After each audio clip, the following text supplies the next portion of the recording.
सावधान। णमो अरिहन्ताणं णमो सिद्धाणं णमो आयर्याणं णमो वज्रायाणं णमो लोये सवसाहूणं।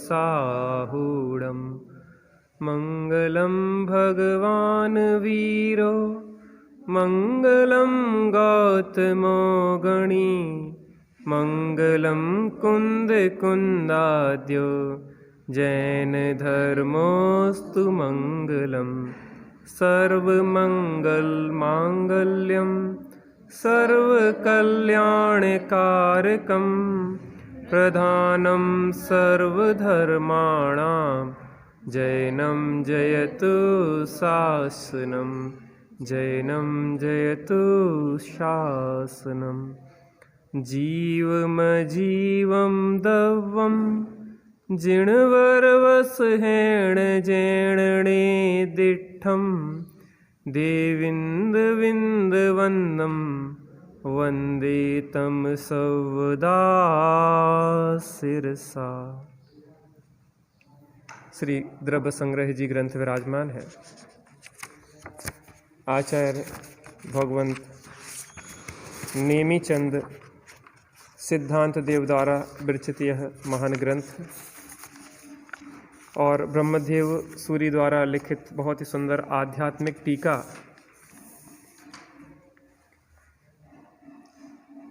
एक ऐसा ग्रंथ है जिसमें चारों अनुयोग का विषय आया है।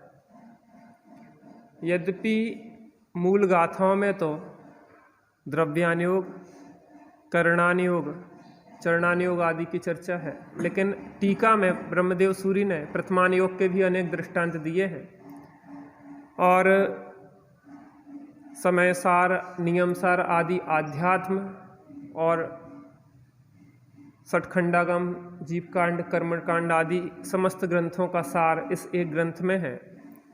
पहले इसके एक लघु द्रव्य संग्रह लिखा गया था, लगभग 25 गाथाओं में था वह। उसके बाद एक यह बृहद द्रव्य संग्रह लिखा गया है। आचार्य देव ने और अधिक संक्षेप में इस ग्रंथ को लिखना चाहा था, लेकिन समस्त विषय उसमें समाहित न होने के कारण 58 गाथाओं में अध्यात्म, चरणानुयोग, करणानुयोग आदि समस्त शास्त्रों के सार को इसमें समाहित किया गया है। अति संक्षेप में लिखा हुआ यह ग्रंथ है। मात्र 58 गाथाएं। कितनी गाथाएं हैं? आचार्य किसने लिखा है? कौन से आचार्य ने? नेमीचंद सिद्धांत देव। टीकाकार कौन है? ब्रह्मदेव सूरी। कौन है? सूरी माने होता है आचार्य। तो ब्रह्मदेव आचार्य द्वारा इसकी टीका लिखी गई है। 58 गाथाएं हैं। 3 अधिकारों में विभक्त है। कितने अधिकारों में? 3 अधिकारों में विभक्त है। पहला अधिकार है 27 गाथाओं का। आप कल से नोटबुक लाएंगे, उस पर लिखते जाएंगे।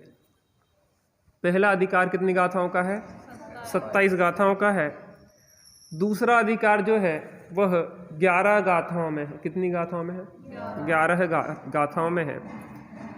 तीसरा जो अधिकार है वो 20 गाथाओं में है। कितनी गाथाएं हैं? 20 गाथाओं में चर्चा की गई है।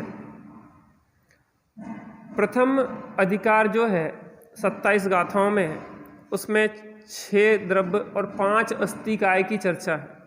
काय की चर्चा है? 6 द्रव्य और 5 अस्थि काय की चर्चा है। द्रव्य कितने होते हैं?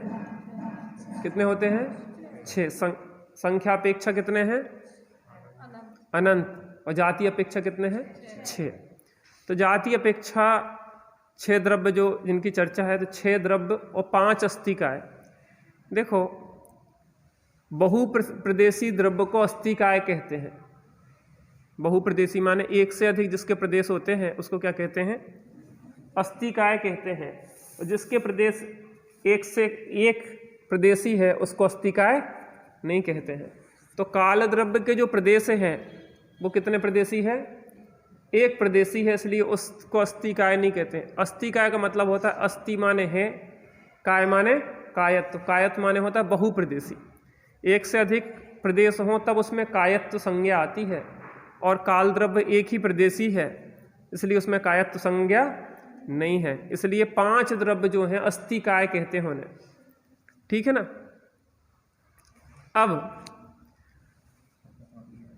तो 6 द्रव्य और 5 अस्थिकाय की चर्चा काय में आई है? प्रथम अधिकार में। देखो इसमें समझने वाली बात यह है कि जो पुद्गल परमाणु है ना, पुद्गल परमाणु, सुनो ध्यान से बेटा, आज अभी उससे कम पढ़ेंगे, पहले आप सुन लो ध्यान से, क्योंकि आज सबसे बेसिक बात है और जो समझ में नहीं आएगी तो आगे की चीजें विशेष समझ में नहीं आएगी, इसलिए ध्यान से सुन लो, है ना। जो पुद्गल है वो भी एक प्रदेशी है। कितना प्रदेशी है? एक प्रदेशी है। लेकिन उसको कायत्व क्यों कहा जाता है? देखो निश्चय से कायत्व नहीं है पुद्गल के, लेकिन व्यवहार से उसको कायत्व संज्ञा है। क्यों? क्योंकि पुद्गल में स्कंद रूप परमन की शक्ति है। स्कंद माने होता है मिलने की सामर्थ्य है। अनेक पुद्गल परमाणु मिलके इकट्ठे एक पिंड रूप हो जाते हैं। जैसे आप जो पुस्तक देख रहे हैं, जो माइक देख रहे हैं, जो टेबल देख रहे हैं, तो अनंत पुद्गल परमाणुओं का पिंड बन गया, तो उसको कहते हैं स्कंद। तो उसको स्कंद रूप परमन की शक्ति है पुद्गल में, इसलिए उसे उपचार से कायत्व कह देते हैं।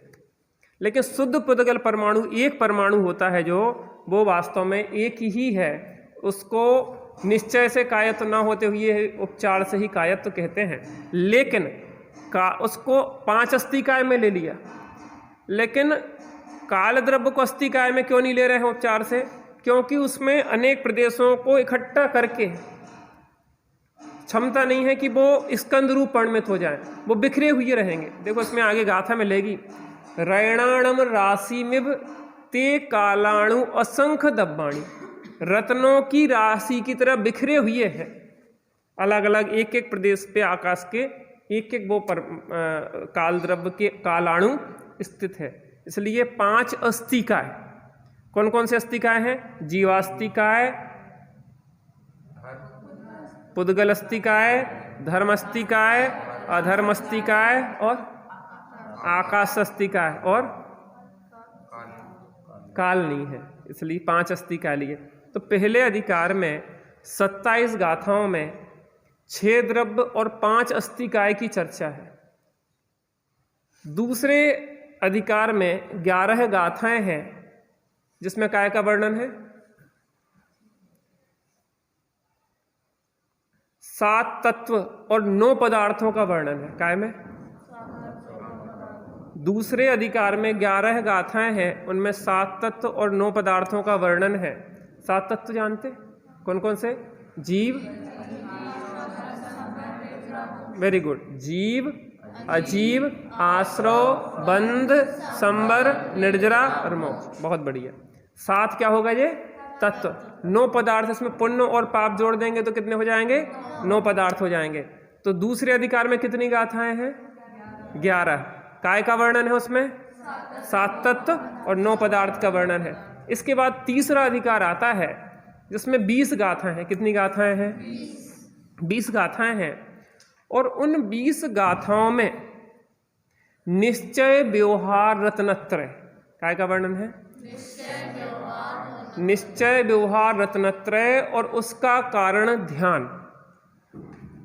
ध्यान जानते? मेडिटेशन। निश्चय व्यवहार रत्नत्रय, क्योंकि दोनों ही प्रकार के रत्नत्रय ध्यान में प्रकट होते हैं।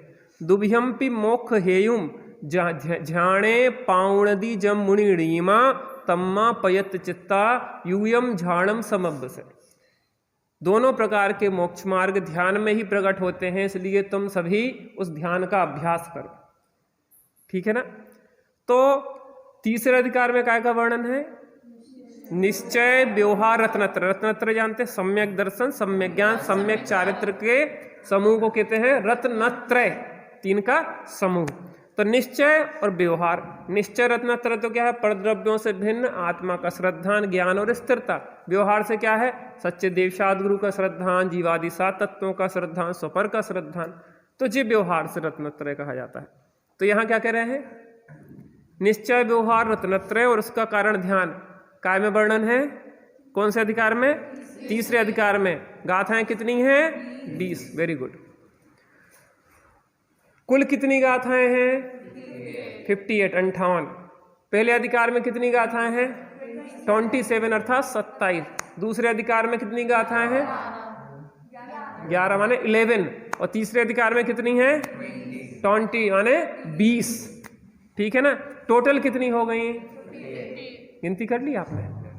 27 प्लस 11 और प्लस 20 कितनी हो गई? 58 गाथाओं में बहुत सार गर्भित रूप से इस ग्रंथ का वर्णन इसमें वर्णन किया गया है। अब देखिए, ग्रंथ जो लिखा जाता है किसी के निमित्त से लिखा जाता है। जैसे अपन यहाँ कक्षा चल रही तो हम किसी के निमित्त से चर्चा कर रहे हैं ना, सामने कोई ना हो तो काय खिलाने बोलेंगे। तो यहाँ जो आचार्यदेव ग्रंथ लिखते हैं वो किसी भव्य जीवों के निमित्त से लिखते हैं, प्रत्यक्ष हो या परोक्ष हो। कोई प्रत्यक्ष नहीं है तो ऐसा लगता कि भविष्य में कोई पात्र होगा तो उसको मिल जाएगा, आचार्यदेव वहाँ लिख देते। या ऐसा होता है सामने बैठा होता है कि इस व्यक्ति ने प्रश्न किया और सामने उत्तर दिया। देखो तत्वार्थ सूत्र जो ग्रंथ की रचना हुई, उमा स्वामी एक बार किसी श्रावक के यहाँ आहार करने गए तो वहाँ पे आहार करके जब वापस आए तो उनने उनके द्वार की चौखट पे एक मंत्र लिखा हुआ देखा, एक वाक्य लिखा हुआ देखा। उस पे लिखा था दर्शन ज्ञान चारित्राणी मोक्ष मार्ग। क्या लिखा था? और उसके वहां पे एक घड़िया वगैरह डली थी तो उनने एक सम्यक शब्द उसके साथ जोड़ दिया आगे। पूरा वाक्य वही रहने दिया, आगे क्या जोड़ दिया? सम्यक। तो क्या हो गया वाक्य? सम्यक दर्शन ज्ञान चारित्राणी मोक्ष मार्ग। उस समय जो ग्रह का मालिक था वो वहां पे था नहीं।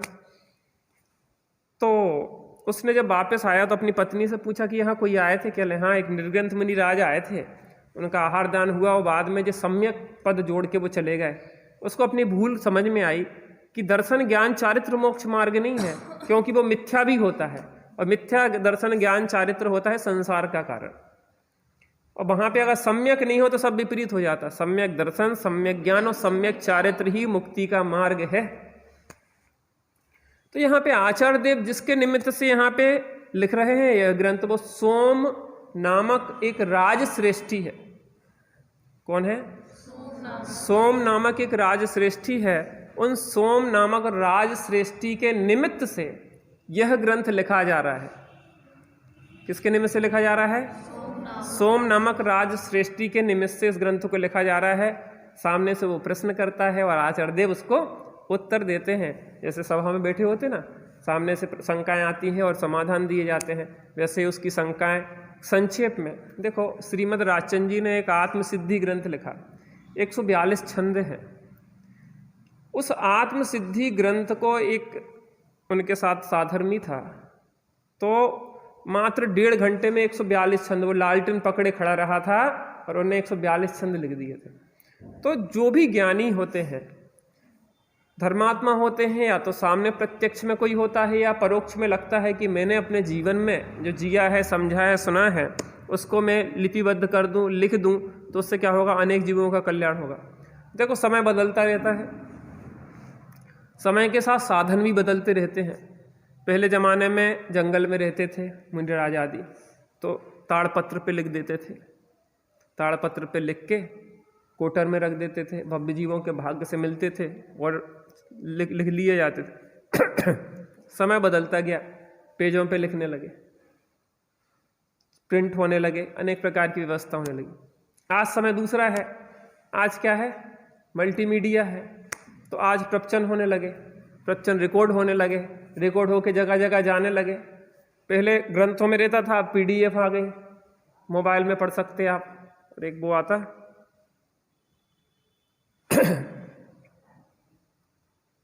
टेबलेट जैसा एक आता है, उसको क्या कहते हैं, जिस पे आंखों पे जोर नहीं पड़ता, वो इंक, वो कौन सी वाली इंक रहती है उस पर? नहीं, एक टेबलेट ही जैसा होता है, उसमें बुक्स अकेली पढ़ी जाती। ई बुक नहीं, उसमें अकेली बुक ही पढ़ी जाती है। उसका नाम है, मुझे याद नहीं आ रहा, मैंने अभी इसको मंगाने के लिए दिया है ऑर्डर। उसमें जैसे ग्रंथ लेके नहीं जाना पड़ेगा, वो स्लेट जैसा रहेगा आपका, उस पर जैसे आपकी जो LEDs वगैरह की लाइट होती ना नीचे से आती, उसमें वैसा सिस्टम नहीं रहता। उसमें आप जितना ग्रंथ पढ़ने में या पुस्तक पढ़ने में जैसा जोड़ पड़ता उतना ही जोड़ पड़ेगा, 8-9 हज़ार 7 हज़ार का जितने का भी आएगा। KD है क्या, ऐसा कुछ नाम मुझे याद नहीं आ रहा उसका नाम, मैं आपको बताऊंगा। तो जैसे ग्रंथ बहुत सारे लेके चलना पड़ता, तो उसकी जगह आपको वो एक इतना सा रहेगा, उसमें अपने ग्रंथ लोड फीड कर दिए और आप उसके माध्यम से जैसे पढ़ाना इससे है। और मोबाइल में तो अवज्ञा होती, उसमें तो खाली ग्रंथ पुस्तकें ही होगी और कुछ उसमें दिखेगा ही नहीं तुम्हें, तो उसमें उपयोग भी भटकने के चांस नहीं है। और विद्यार्थियों के लिए बहुत अच्छा है, क्योंकि उसमें बहुत सारी बुक्स हो जाती हैं इंस्टॉल, और अपने बुक्स को पढ़ते रहो। एक बार आपने ले लिया, महीना भर चलता है वो आराम से, उसकी बैटरी, हाँ 4 हफ्ते तक उसकी बैटरी चल जाती, क्योंकि उस पर लोड नहीं पड़ता। आप जैसे आप सूरज की रोशनी में, उसके लिए आपको ऐसे प्रकाश चाहिए पड़ेगा, आपको सूरज की रोशनी में बुक पढ़ रहे ना, तो वो उसके लिए तो आप लोग उसका प्रयोग करना, मेरा आएगा तो मैं आपको दिखाऊंगा उसको कैसा होता है। तो समय बदलता गया, साधन भी बदलते गए, पढ़ने के साधन भी बदलते गए, और आपने उसका उपयोग किया। तो आज मल्टीमीडिया का ज़माना है, तो उस प्रकार से प्रवचन आदि के माध्यम से प्रचार प्रसार हो रहा है। समय के हिसाब से उस समय आचार्य देव ने ताड़पत्र पे लिखे और प्राकृत गाथा में लिखे। देखो, हिंदी से सरल प्राकृत है। ये कहा जाता था पूर्व समय में कि प्राकृत भाषा जो है वो बच्चों की भाषा है।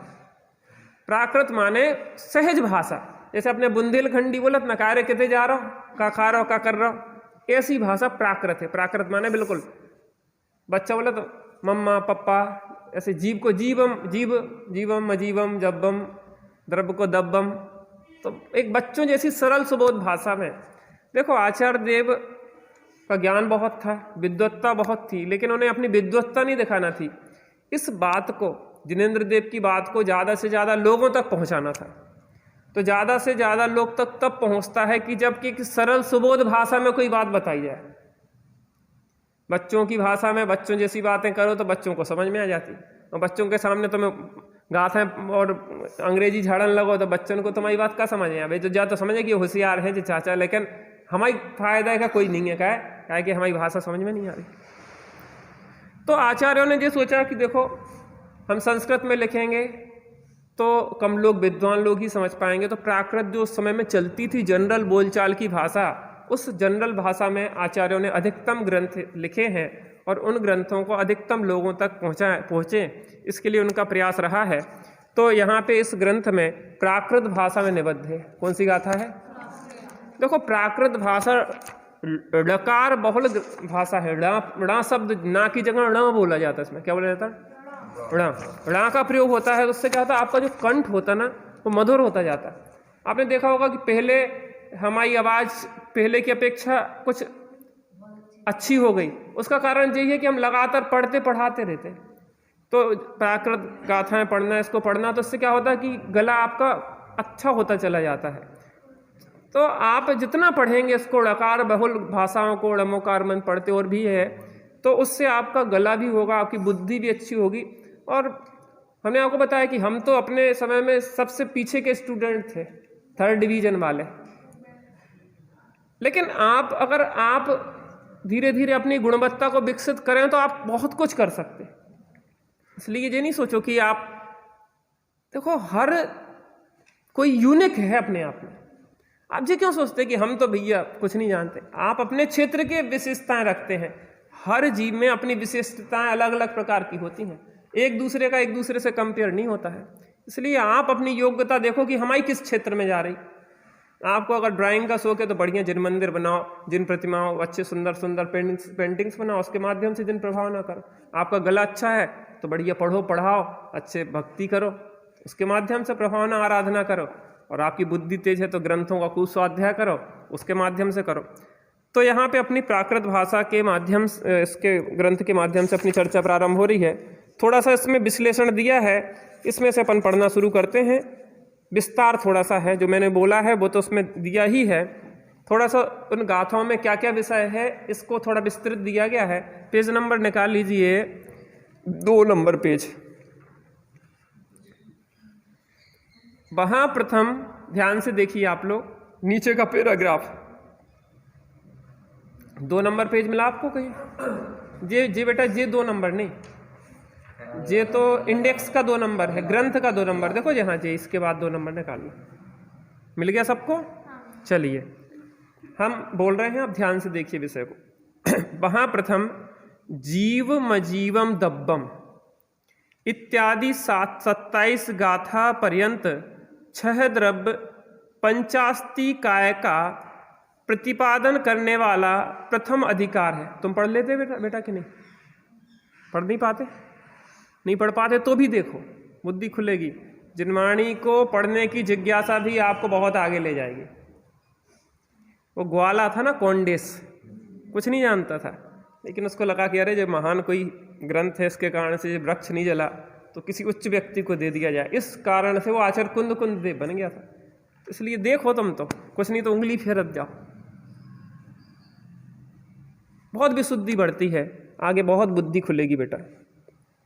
इत्यादि 27 गाथा पर्यंत 6 द्रव्य पंचास्ति काय का वर्णन करने वाला प्रथम अधिकार है। इसकी चर्चा अपन कर चुके। पहला अधिकार 6 द्रव्य और 5 अस्तिकाय, कितनी गाथा हैं? 27 गाथा।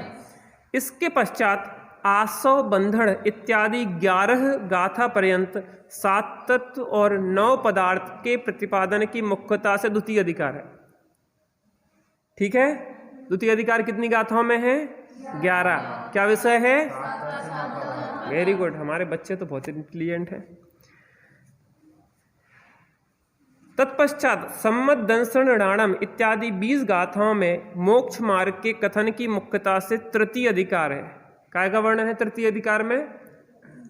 मोक्ष मार्ग का निरूपण, निश्चय व्यवहार, मोक्ष मार्ग, उसका कारण ध्यान। ठीक है ना?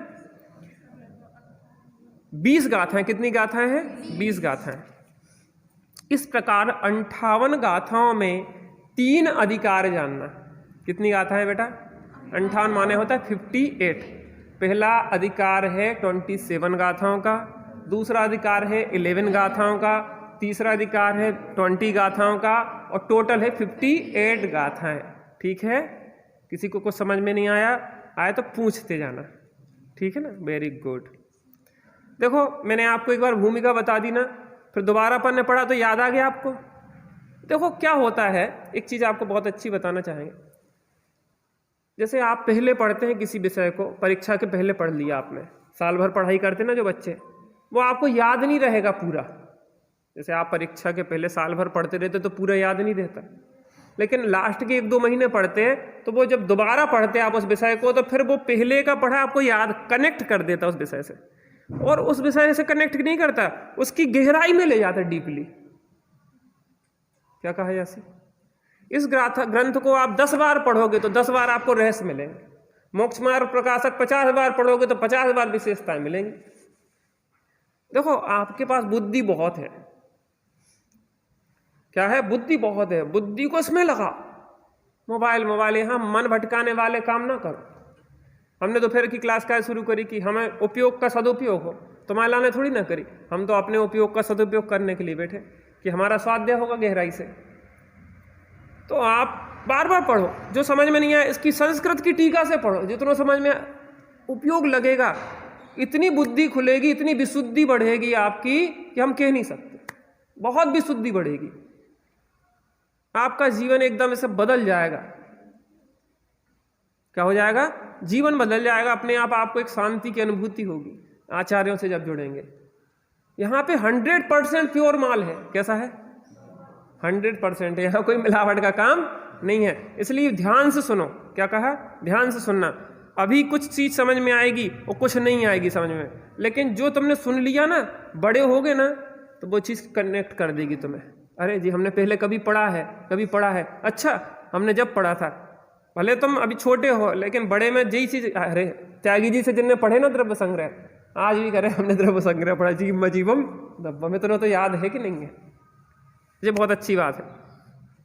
उनमें भी आदि के प्रथम अधिकार में 14 गाथाओं में जीव द्रव्य का व्याख्यान है। क्या कोई परेशानी है? ट्यूशन जाना, कोई बात नहीं, देख लो। क्या कहा? आदि की, आदि माने प्रारंभ की कितनी गाथाओं में? 14 गाथाओं में जीव द्रव्य का व्याख्यान है। माने पहला अधिकार की प्रारंभ की 14 गाथाओं में किसका वर्णन है? जीव द्रव्य का।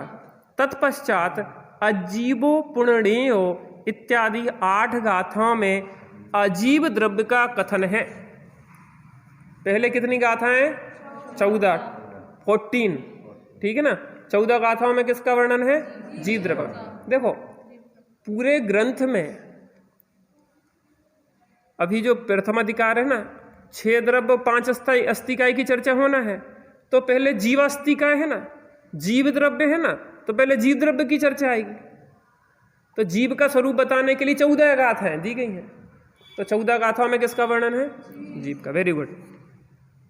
तत्पश्चात अजीवो पुण्यो इत्यादि 8 गाथाओं में अजीव द्रव्य का कथन है। तो जीव की चर्चा के बाद किसकी चर्चा आएगी? अजीव द्रव्य, ठीक है ना। कितनी गाथाओं में? 8। हिंदी समझ लेते ना? हाँ तो ठीक है, हमें अंग्रेजी नहीं बोलने पड़े, वैसे ही हमें नहीं याद सही। 8 गाथाओं में क्या है? अजीव द्रव्य का वर्णन है। जीव द्रव्य का कितनी गाथाओं में है? वेरी गुड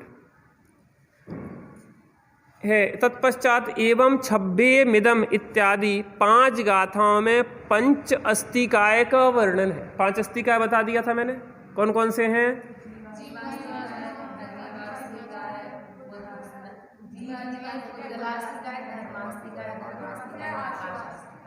देखो एक चीज का हमेशा ध्यान रखना, 6 द्रव्य होते और 7 तत्व होते, ठीक है ना।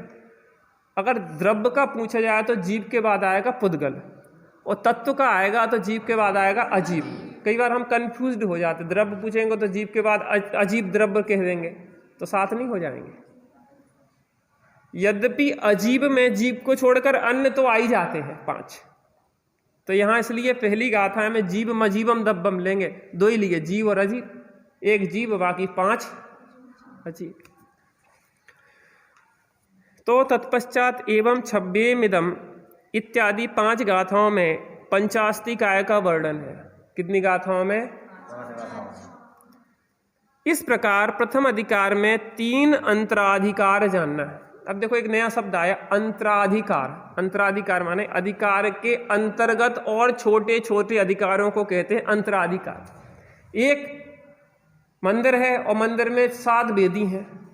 अंतर इसके अंदर में मंदिर कितना कहलाएगा? 1, और वेदी कितनी कहलाएंगी? तो ऐसे ही एक अधिकार है 27 गाथाओं का। कितनी गाथाओं का है? 27 गाथाओं का। इन 27 गाथाओं के एक अधिकार में 3 अंतराधिकार है। पहला अंतराधिकार कितनी गाथाओं का है? 14। इसमें काय का वर्णन है? दूसरा अंतराधिकार कितनी गाथाओं का है? 8। इसमें किसका वर्णन है? अजीब का। तीसरा अंतराधिकार 5 गाथाओं का, इसमें काय का वर्णन है? Very good. सरल है ना, कोई कठिन तो नहीं है। बहुत मजा आएगा आपको, बहुत सरलता से ये समझ में आएगा पूरा विषय। देखो आदि 5 गाथाओं में पंचास्तिकाय का विवरण है। इस प्रकार प्रथम अंतराधिकार में 3 अंतराधिकार है। प्रथम अधिकार में 3 अंतराधिकार है, ठीक है।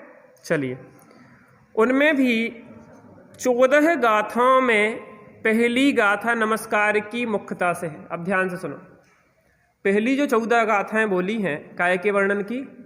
जीव की। दरअसल जीव के अधिकारों के वर्णन करने वाली मूल गाथाएं तो 12 ही है, लेकिन एक सामान्य रूप से 14 गाथाएं बताई, क्योंकि प्रारंभ की 14 गाथाएं हैं तो 14 तक है। अब इसमें क्या विशेष बता रहे हैं, देखिए ध्यान से। इस प्रकार प्रथम अधिकार में 3 अंतराधिकार जानना। उनमें भी 14 गाथाओं में पहली गाथा नमस्कार की मुख्यता से है। नमस्कार की मुख्यता क्या कहलाई? अरे जब भी हम कोई ग्रंथ प्रारंभ करते हैं, आचार्य देव ग्रंथ प्रारंभ करते हैं, तो उसमें पंच परमेष्टि आदि को स्मरण करते कि नहीं करते? पूज्य परसों को स्मरण करते कि नहीं करते? अर्थात पहली गाथा है मंगलाचरण की, नमस्कार आदि माने मंगलाचरण की गाथा है, ठीक है ना। द्वितीय गाथा जीवो उवोगमो इत्यादि जीवादि 9 अधिकारों के सूचन रूप है। ध्यान से सुनना। दूसरी गाथा काय की है? इंडेक्स होती ना, इंडेक्स, विषय सूची। ऐसे ही प्रथम अधिकार में जो जीवाधिकार बता रहे हैं, अंतराधिकार पहला 14 गाथाओं में, जिसमें पहली मंगलाचरण की निकल गई। दूसरी गाथा उन 12 गाथाओं में क्या विषय आने वाला है उसकी सूचना, उसमें नाम दिए गए। दूसरी गाथा है जीवोगमो अमुत्तिकता सदेह परिमाणो भोता संसारथो सिद्धो सो विश्व सोढ़ गई। जीवो पहला, उवोगमो अमुत्ति कत्ता सदेह परिमाण भोता संसारथो सिद्धो विश्व सोढ़ गई। 9 अधिकारों की 9 विशेषताएं बताई गई हैं उसमें, ठीक है ना। जीव के 9 अधिकारों की चर्चा है। देखिए क्या उनमें भी 14 गाथाओं में पहली गाथा नमस्कार की मुख्यता से है, दूसरी गाथा जीवो उवोगमो इत्यादि जीवादि 9 अधिकारों के सूचन रूप है। तत्पश्चात 9 अधिकारों के विवरण रूप 12 गाथा है। पहली गाथा काय की है? दूसरी सूचना रूप, माने आगे जो 12 गाथाओं में किन किन का वर्णन करेंगे उनकी सूचना दी गई है। उसके बाद 12 गाथाएं काय की है? जीव के जो 9 अधिकार हैं उनकी विवेचना। चूंकि 14 तक जीव अधिकार है ना, पहली निकल गई मंगलाचरण की, दूसरी सूचना रूप हो गई। अब वर्णन काय का होगा? जीव के 9 अधिकारों का वर्णन किया दूसरे में। अब वो 9 अधिकार जो जीव के हैं उनकी चर्चा काय में आएगी? आगे की 12 गाथाओं में। अब आगे देखिए ध्यान से, देखो ये विषय नहीं समझ पाएंगे जो लोग, उन्हें बड़ी समस्या आएगी। इसलिए पहला जो भूमिका होती है वो बहुत मुख्य होती है। भूमिका अगर समझ ली तो आपको पूरे आगे का ग्रंथ समझ में आने वाला है, और भूमिका में अगर आपने गड़बड़ करी तो फिर समस्या, जैसे पेपर आया और पेपर नहीं समझा, बिना समझे देने लग जाओगे तो फिर गड़बड़ होने वाली है। देखिए आगे क्या बता रहे हैं।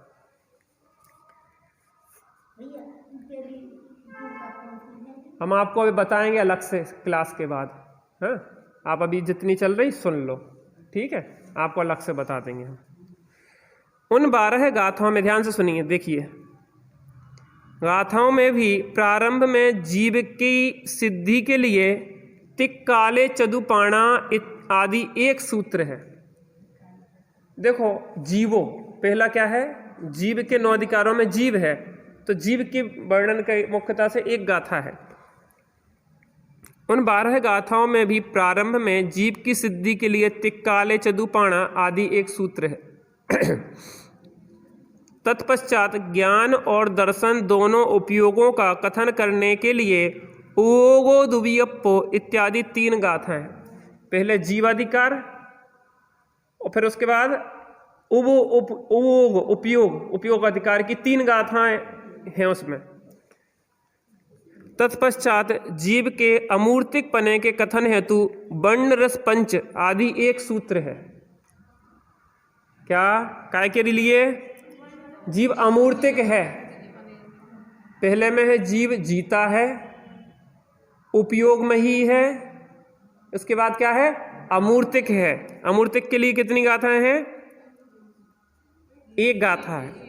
तत्पश्चात कर्म के कर्तापने का प्रतिपादन करने रूप पुद्गल कम्मादीनम इत्यादि एक सूत्र है। जीता है, उपयोगमयी है, जीवो अमुत्ति अमूर्तिक है और कर्ता है। तत्पश्चात भोक्तापने की निरूपण करने के लिए व्यवहारा सुख दुखम आदि एक सूत्र है। बहुत सुख भोक्ता भी है, कर्ता भी है और कथनचित भोक्ता भी है। तो कितनी गाथाएं भोक्तत्व के लिए? तत्पश्चात जीवों को स्वदेह प्रमाण सिद्ध करने के लिए अणुगुरु देह प्रमाणों आदि एक सूत्र है। जीवो ओग्मो अमुत्ति कत्ता स्वदेह परिमाण। स्वदेह परिमाण के लिए कितनी है? तत्पश्चात संसारी जीवों का स्वरूप कथन करने के लिए पुणबी जल तेय बाहु आदि 3 गाथाएं हैं। जीवो ओग्मो अमुत्ति कत्ता स्वदेह परिमाण भोक्ता संसारस्थ। संसारस्थ जीव है, इसकी सिद्धि के लिए कितनी गाथाएं हैं? 3 गाथाएं हैं। बहुत बढ़िया।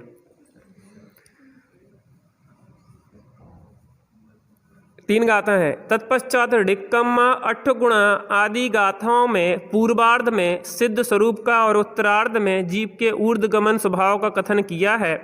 इस प्रकार नमस्कार आदि 14 गाथाओं द्वारा प्रथम अधिकार में समुदाय पातनिका है।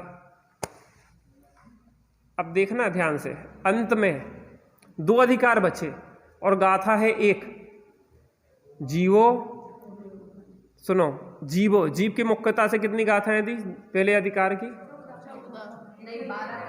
12 गाथाओं में जो 9 अंतराधिकार है, 9 जीव के वर्णन के लिए जो 9 विशेषताएं बताई गई हैं। जीवो जो जीता है, उपयोगमयी है, अमूर्तिक है, कर्ता है, भोक्ता है, स्वदेह परिमाण है, संसार में स्थित है और ऊर्ध्वगमन स्वभाव से ऊर्ध्वगमन स्वभावी है और सिद्ध है।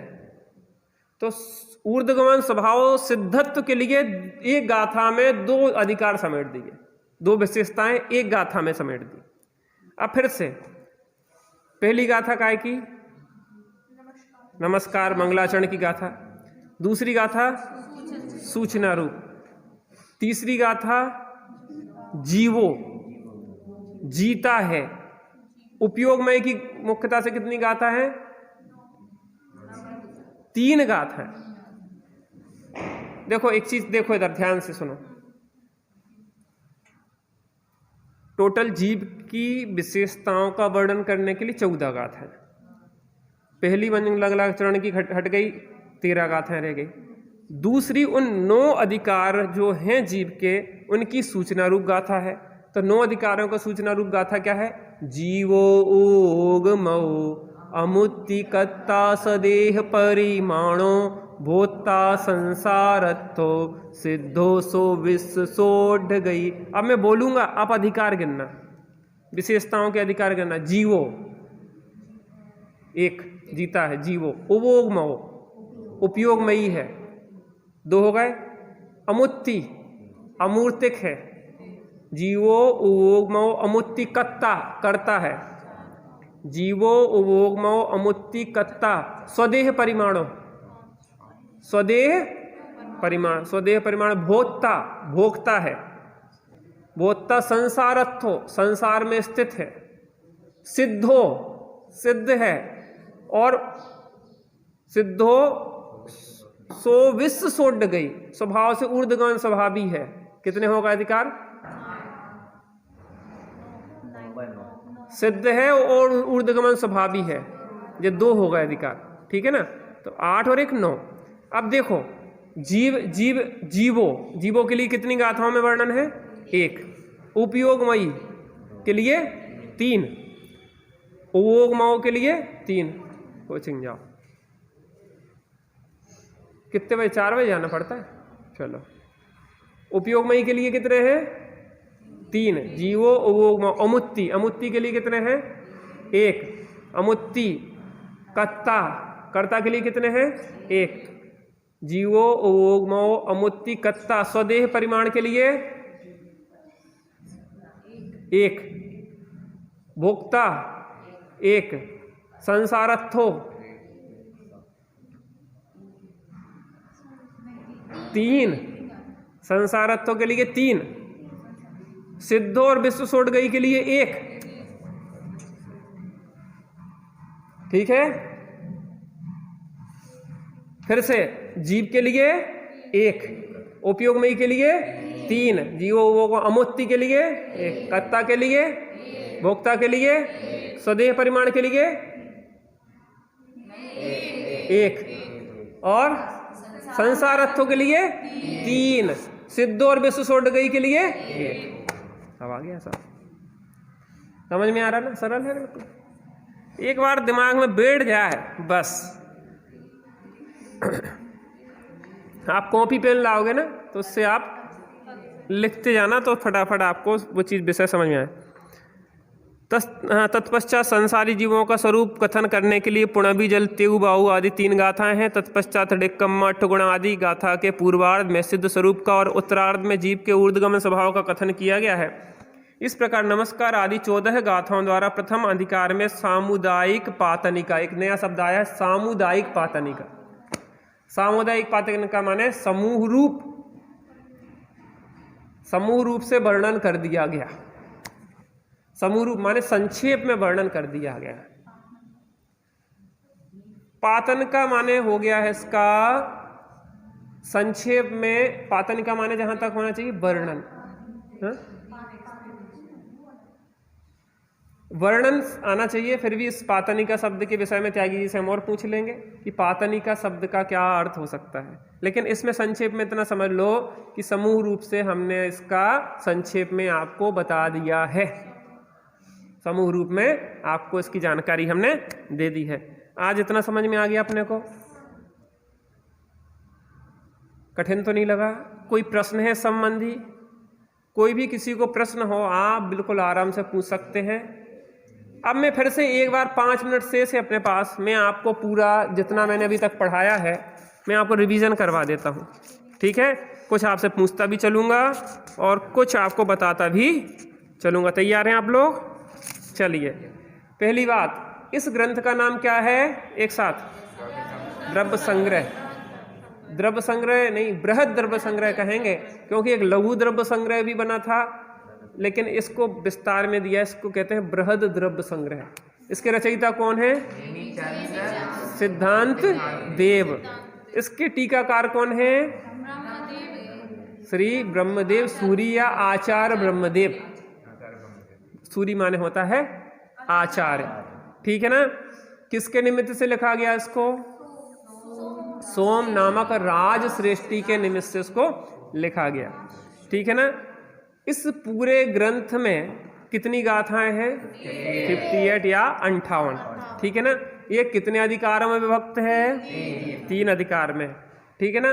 प्रथम अधिकार 27 गाथाओं में है, दूसरा अधिकार, तीसरा अधिकार 20, 27, 11 और 20। पहली 27 गाथाओं में क्या वर्णन है? 6 द्रव्य और 5 अस्तिकायों की चर्चा है। कितनी गाथाओं में? 27 या 27 गाथाओं में। दूसरी अधिकार की 11 गाथाओं में क्या वर्णन है? 7 तत्व और 9 पदार्थ का वर्णन है। तीसरे अधिकार की 20 गाथाओं में क्या का वर्णन है? और उसका कारण ध्यान। 20 गाथाओं में, 20 गाथाओं में निश्चय व्यवहार रत्नत्रय और उसका कारण ध्यान। और यहाँ पे प्रथम अधिकार के प्रारंभ में सामूहिक पातनिका बताई है, उसमें ये बताया है कि प्रथम 14 जो गाथाएं हैं उन प्रथम 14 गाथाओं में काय का वर्णन है? जीव का, जीव की मुख्यता से वहां पे चर्चा है, क्योंकि जीव मजीवम दब्बम, जीव और अजीव द्रव्यों का वर्णन करेंगे। 6 द्रव्य 5 अस्तिकाय की चर्चा करना है, तो पहली काय की मुख्यता से चर्चा है? जीव की। अब 14 गाथाओं में भी थोड़ा सा उन्हें डिटेल किया। डिटेल क्या किया कि पहली गाथा काय की है मुख्यता से? नमस्कार या मंगलाचरण, नमस्कार किया गया है उसमें भगवंतों आदि को, मंगलाचरण की मुख्यता से ऐसे सीधे कह दें। दूसरी गाथा सूचना रूप कह दें, या वो 9 जो अधिकार हैं उनका संक्षेप में वहां पे वर्णन किया, समझ माने उनका नाम बताए गए, ठीक है ना? जो आगे 9 अधिकारों का जीव संबंधी वर्णन होगा। अब 9 अधिकार जो हैं वो कौन कौन से हैं? जीवो, उवोग्मो, अमुत्ति, कत्ता, सदेह परिमाण, भोक्ता, संसारत्तो, सिद्धो, सो विश्व सोड गई। अब पहले जो जीता है इसकी मुख्यता से कितनी गाथा है? 14 गाथाओं में 12 बची ना, 2 तो निकल गई, अब 12 बची। अब इन 12 का अपन 9 में डिवाइड करना, 9 अधिकारों में। अब देखिए, तो जीवो जीता है कितनी गाथाओं में है? उपयोगमयी कितनी गाथाओं में है? Very good. जीवो उपयोगमयी अमूर्तिक, कर्ता, भोक्ता, जीवो भोगमो अमुत्ति, कत्ता, स्वदेह परिमाण, भोक्ता, संसारत्थो, वेरी गुड। सिद्धो, सिद्ध और विश्व सोड गई एक, दो अधिकार एक में और बाकी के दो अधिकार तीन तीन में और बाकी के अधिकार एक एक में। अब कैसे होंगे हिसाब लगाओ। देखो दो अधिकार एक गाथा में हो गया तो एक तो ये हो गई। अब तीन गाथाओं में तीन तीन गाथाओं में दो अधिकारों का वर्णन है। कौन कौन सा? उपयोगमयी और संसारिस्थ। तीन तीन गाथाएं ली दो अधिकारों ने, तो टोटल गाथाएं कितनी निकल गई? 6 और 1 7। अब बची कितनी? 12 में 7 गए, कितने बचे? 5। अब कितने अधिकार बचे? 5। तो एक एक में विभाजित कर दो तो एक को एक मिल जाएगा। तो जीव को कितना? जीवों को एक।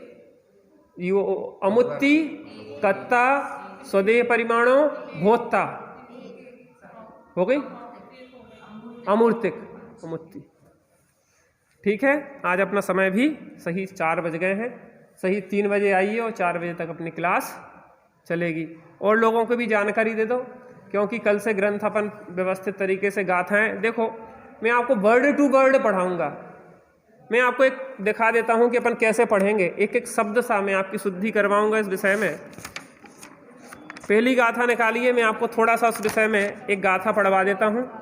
एक एक शब्द सा कैसे आपको, देखो अभी आपको लग रहा हो कि प्राकृत तो हमने पढ़ी नहीं है, हमें कैसे आएंगे, लेकिन हम आपको बिल्कुल सरलता से एक गाथा पढ़ा दे रहे हैं तो आपको पता पड़ेगा कि कैसे पढ़ेंगे अपन।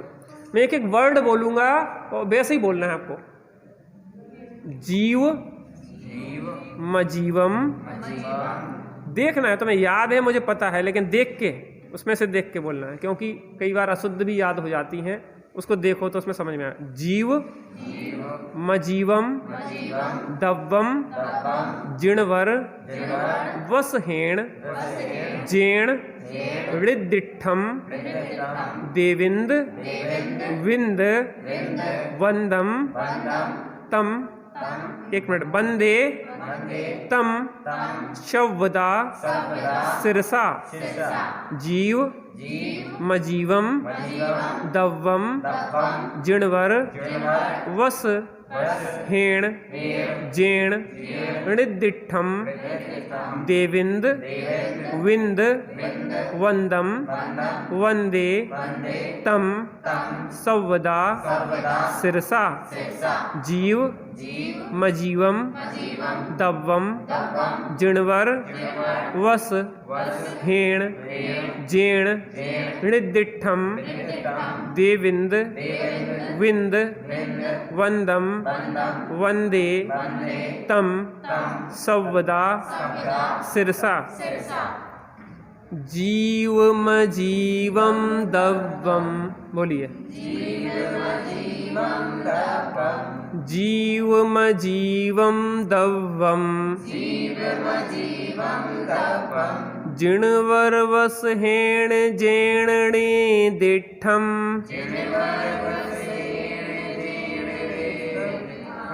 जिणवरवसहेण जेणणे दिठम।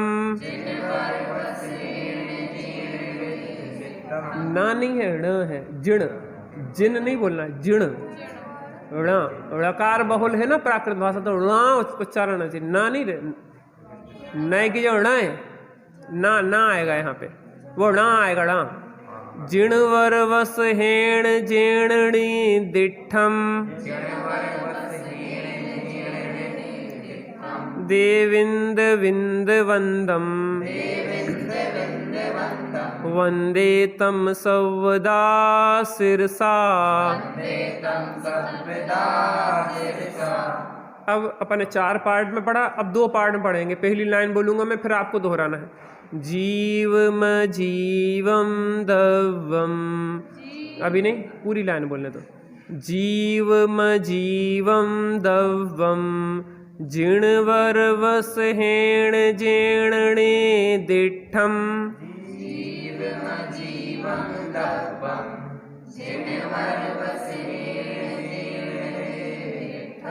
देविंद विंद वंदम, वंदे तम सर्वदा शिरसा।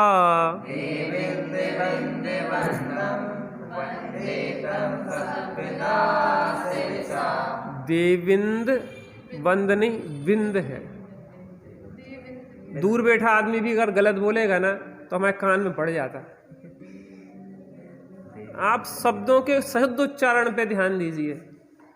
देविंद विंद वंदम, देविंद विंद वंदम, वंदे तम सर्वदा सर्वदा शिरसा। जीव मजीवम दब्बम, जीव मजीवम दब्बम। अजीब नहीं बोलना, जीव मजीवम दब्बम। अब मेरे साथ बोलेंगे, जीव मजीवम दब्बम, जिणवर वसहीणेत।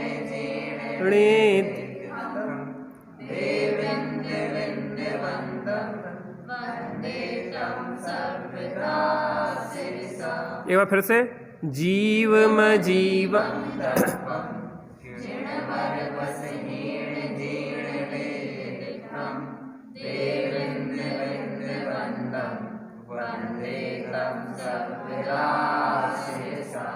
आप प्राकृत सीख गए। अभ्यास से हर चीज़ सरल हो जाती है। पहले हम छोटे थे तो साइकिल चलाना नहीं जानते थे, हमें ये तो समझ नहीं आता कार तो ठीक है 4 पहिया है, या तो सदीरत, साइकिल कैसे सदेगी। और सबसे पहले साइकिल सिखाई जाती। कार सिखाओ तो कोई बात हो, वो में कठिन नहीं है, 4 पहिया पे तो खड़ी है, बस स्टीयरिंग घुमाने। लेकिन जब साइकिल धीरे धीरे सीख गए तो हाथ छोड़ के भी चलाने लगे। तो अभ्यास से हर चीज़ सरल हो जाती है, इसलिए अभ्यास करिए, ठीक है। कठिन तो नहीं लगा, तुम भी पढ़ा करो। भले तुम हिंदी पढ़ पाते नहीं पढ़ पाते, लेकिन हमारे साथ दोहराए पढ़ लेते। ध्यान से देखा, कल हम ग्रंथ मंगा, बहुत सारे ग्रंथ हैं, सब लोगों से कह देना, सब लोग चलो बढ़िया अच्छी तरीके से पढ़ेंगे। बाद में शिकायत नहीं रहे कि हमें चाचा ने पढ़ाया नहीं कुछ।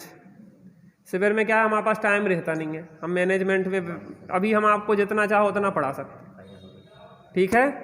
और शाम को क्या रहता कि सब जनरल लोग रहते, तो जनरल फिर बातें करना पड़ती, तो सब लोग बैठे हैं तो उस हिसाब से दोपहर का क्या होता है, एक शांत माहौल होता। आप कितने कठिन विषय, करणान्योग वगैरह के विषय दोपहर में पढ़े जाते ज़्यादातर। सुबह अध्यात्म चलता है, दोपहर में करणान्योग चलता है, और रात में प्रथमान्योग चलता है। समझ गए कि नहीं समझ गए? तो वो समय चरणान्योग और प्रथमान्योग का है मुख्यतः से रात्रि का, तो वो चलेगा। अभी यहाँ पे इसमें अपन पढ़ेंगे, ठीक है। सब लोग आइए, चलिए जनवाणी स्तुति कर लें। निज निधि निज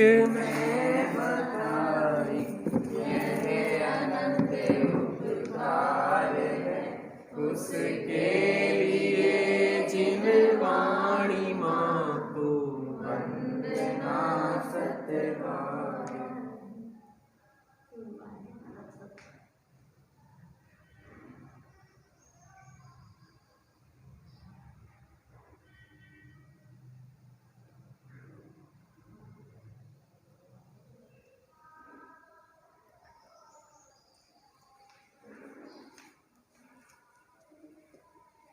द्वादश संगीत वाणी माता की जय, महाजैन धर्म की जय, पंचवर्ण।